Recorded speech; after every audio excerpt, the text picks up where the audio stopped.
Au nom du Père et du Fils et du Saint-Esprit. Amen. La paix de Jésus soit dans votre maison, sa paix et sa joie. Alléluia.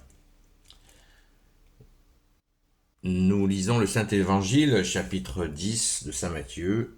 Que ta parole rentre dans mon esprit, ô Jésus, que ma bouche la proclame et que mon cœur l'accueille. Les 12 apôtres. Jésus appela ses 12 disciples. Il leur donna autorité sur les esprits impurs pour les jeter dehors et pour guérir n'importe quel mal ou maladie. Voici les noms des 12 apôtres. D'abord Simon, appelé Pierre, et André, son frère, puis Jacques, fils de Zébédée, et Jean, son frère, Philippe et Barthélemy, Thomas et Matthieu, l'employé de l'impôt, Jacques, fils d'Alphée, et Thaddée, Simon le Cananéen, et Judas l'Iscariote, celui qui l'a livré. Ces 12, Jésus les envoya en mission. Il leur dit : « N'allez pas vers les païens, entrez pas dans une ville de Samaritains, mais allez plutôt vers les brebis perdues du peuple d'Israël. Partout où vous passerez, vous ferez cette annonce : le royaume des cieux est là tout proche. » Merci Jésus pour ta parole. Alléluia. L'explication de texte, l'exégèse nous dit : jusque-là, Jésus prêchait dans les synagogues autour de Capharnaüm. Maintenant, il est connu. Il a des disciples et il commence à attirer la foule. C'est alors qu'il établit le groupe des 12. Il a besoin d'eux pour organiser ses réunions, pour transmettre sa doctrine et pour multiplier les signes miraculeux qu'il accomplit parmi les malades. Jésus pense déjà à son Église et il désire lui donner une tête. Ce sera le groupe des apôtres. Ils seront les témoins de Jésus et pour les préparer, il leur enseigne une manière de vivre et de vivre en communauté qui servira de modèle à l'Église. Il appela ceux qu'il voulut. À leur tour, il en appela d'autres. Dans l'Église, tout le monde peut faire de l'apostolat, mais personne ne se fait apôtre, c'est-à-dire témoin officiel du Christ. Il faut être appelé à cette responsabilité. Vous voyez, c'est exactement hier pendant le direct, tous les soirs à 20h sur TikTok, sur la chaîne Seul Jésus Sauve. Mais personne, nous abordions cette question de l'autoproclamation d'apôtre. Eh bien, vous voyez, mais personne ne se fait apôtre, c'est-à-dire témoin officiel du Christ. Il faut être appelé à cette responsabilité.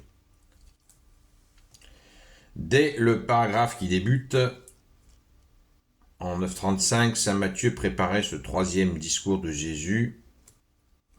Jésus a commencé la mission, il forme et il envoie les missionnaires. Apôtre veut dire envoyer et mission aussi veut dire envoi.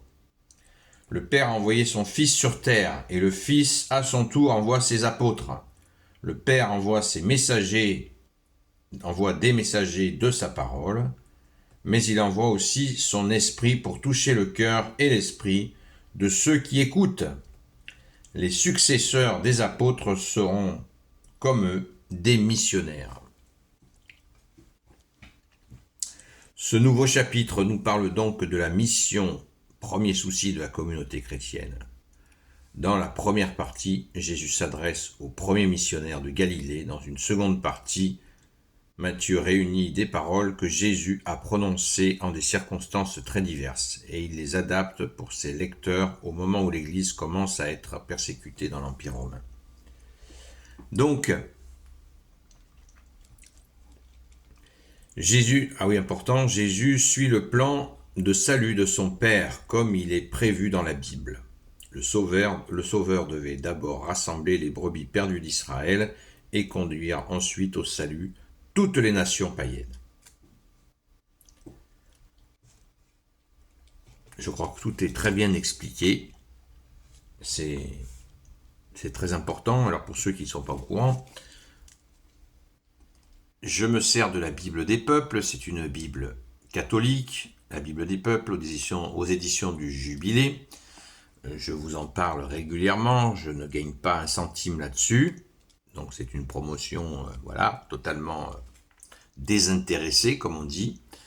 Et cette Bible, pourquoi cette Bible? Parce que cette Bible a été validée, approuvée par le bras droit de Saint Jean-Paul II, qui était le cardinal Ratzinger, qui est devenu le pape Benoît XVI. Donc,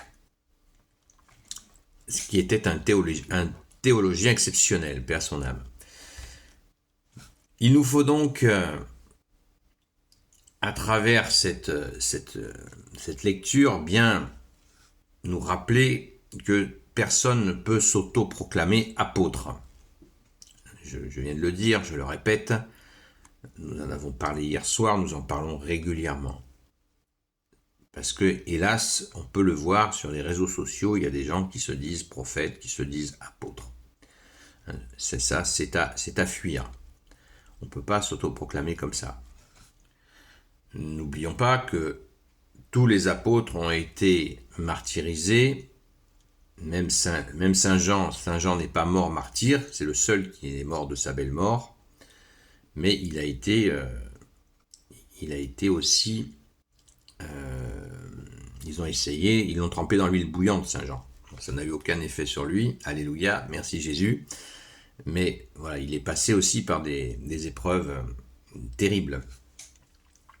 Donc, on retient que cet appel, quand Jésus dit « Allez plutôt, n'allez pas vers les païens, n'entrez pas dans une ville de Samaritains, mais allez plutôt vers les brebis perdues du peuple d'Israël. » Ça, il faut bien le comprendre. Ça ne veut pas dire que Jésus, la mission de la bonne nouvelle de Jésus va s'arrêter aux brebis perdues d'Israël. Ça nous est très bien expliqué vous voyez l'importance de lire les commentaires. Ça nous explique d'une façon très précise que Jésus va chercher déjà en Israël les brebis perdues pour ensuite aller annoncer l'évangile au monde entier. Toujours cette montée crescendo, progressive, ce qui est tout à fait logique quand on bâtit une église. Pour ceux qui ont encore des doutes sur le fait que Jésus ait bâti la Sainte Église catholique apostolique. Voilà, tout est, vous voyez, tout est parfaitement huilé, organisé. C'est un bel exemple d'organisation parfaite. N'importe quelle organisation humaine qui veut effectivement avancer, s'y prend de cette manière-là, elle forme un noyau, des gens solides, extrêmement solides, puisque là, on ne peut pas faire plus solide. Avec le Père, le Fils, le Saint-Esprit, on ne peut pas faire plus solide. Merci Jésus, alléluia. Et puis ensuite, ces gens sont envoyés dans les nations, et là, ça va être encore plus difficile, mais ils auront été préparés à cela. Toujours la notion de préparation. Beaucoup de gens veulent, par exemple, guérir en imposant les mains, chasser les démons, faire ceci, faire cela. Ah, il voudrait faire ça. On est tous tentés par ça. D'ailleurs, le malin est certainement dans le coup. Il veut absolument dire, oui, pourquoi tu guéris pas? Guérir les gens, aller sur la route, guérir les gens comme ça. Ça s'auto-proclame pas. Pardon, ça ne s'auto-proclame pas. Ça demande Jésus, ça demande un appel et une préparation qui dure des années. Les apôtres eux-mêmes ont été préparés pendant des années. Soyons-en bien conscients et restons humbles. On peut avoir des souhaits, est-ce que cela correspond à ceux de Jésus? Je ne sais pas, c'est à chacun de voir. Mais le temps se fout pas mal de ce qu'on fait sans lui, dit le proverbe. Jésus nous prépare, Jésus prépare ses envoyés, Jésus prépare ceux qu'il envoie, c'est indiscutable. Vous pouvez poser la question à celui qui se prend pour un prophète ou pour un apôtre. Déjà, les prophètes, c'est terminé. On ne peut pas se prendre pour un prophète parce que le dernier prophète, c'est Saint Jean-Baptiste. Point barre, c'est terminé. Jésus arrive, il n'y a plus de prophètes. Jésus appelle des gens, il y a plus de 8000 saints dans l'église catholique, apostolique, dont une majorité de femmes, je le dis en passant. Et Jésus appelle régulièrement des gens bien sûr. Mais tous ces gens sont préparés par toi, bien-aimé Jésus. Alléluia, quelle merveille. Gloire éternelle soit au Père et au Fils et au Saint-Esprit, maintenant et toujours et pour l'éternité. Amen. Ô Jésus, toi qui peux tout et qui portes tout, toi le Sauveur, toi l'Emmanuel, je te confie toutes celles et ceux qui regarderont cette vidéo, ainsi que leurs proches, selon ta seule volonté, ô Jésus. Sainte Marie, Reine des cieux, toi l'Immaculée Conception, toi qui écrases le serpent, toi qui as la lune sous tes pas, toi notre Mère, Notre-Dame, Saint Joseph, toi le juste, toi le saint, toi le sage, toi la terreur des démons, toi le saint gardien de la Sainte Église catholique et apostolique, Sainte Marie-Madeleine, notre chère sainte patronne, et vous, tous les saints et saintes, amis de Jésus, Saint Michel Archange qui est comme Dieu, Saint Gabriel Archange, Saint Raphaël Archange, et vous tous les anges qui servez Jésus, je vous confie toutes celles et ceux qui regarderont cette vidéo, ainsi que leurs proches, selon ta seule volonté, ô Jésus. Eh bien, je vous souhaite une bonne journée dans la paix de Jésus. J'espère que vous avez la bonne compréhension. Je le souhaite de tout mon cœur et je vous dis à très vite.